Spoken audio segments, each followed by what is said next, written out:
இப்ப 2000 வருஷத்துக்கு முன்னாடி திருக்குறள் வந்து ஒரு வார்த்தையில ஆற்றாத அழுத கண்ணீர் என்றோ செல்வத்தை தேய்க்கும் படை.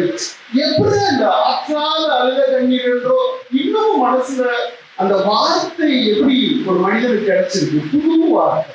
இன்னைக்கும் நிறைய புது வார்த்தைகளை எங்கேயாவது தேட முடியும், கிடைக்கும் அப்படின்னு நம்ம தேடுனா அது நம்ம கண்டடைகிற இடம் திருக்குறளாக.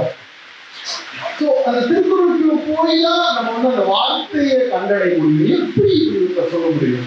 எப்படி 2 வார்த்தைக்குள்ள 2 லைனுக்குள்ள ஒரு கவிதையை அப்புறம் இத்தனை தத்துவங்களை ஒருங்கிணைக்க முடியும், ஒரு கவிதையை சொல்ல முடியும் அப்படின்னு இன்னும் திருக்குறளை எல்லா மேடைகளிலும் உதாரணம் காட்டுகிற அளவுக்கு அந்த கவிதை அழகாக இருக்கிறது, ஆழமாக இருக்கு. முதல்ல ரைட்டிங் பொறுத்த வரைக்கும் ரைட்டிங் என்பது மிக ஆழமானது அப்படின்னா ரொம்ப நம்புறேன்.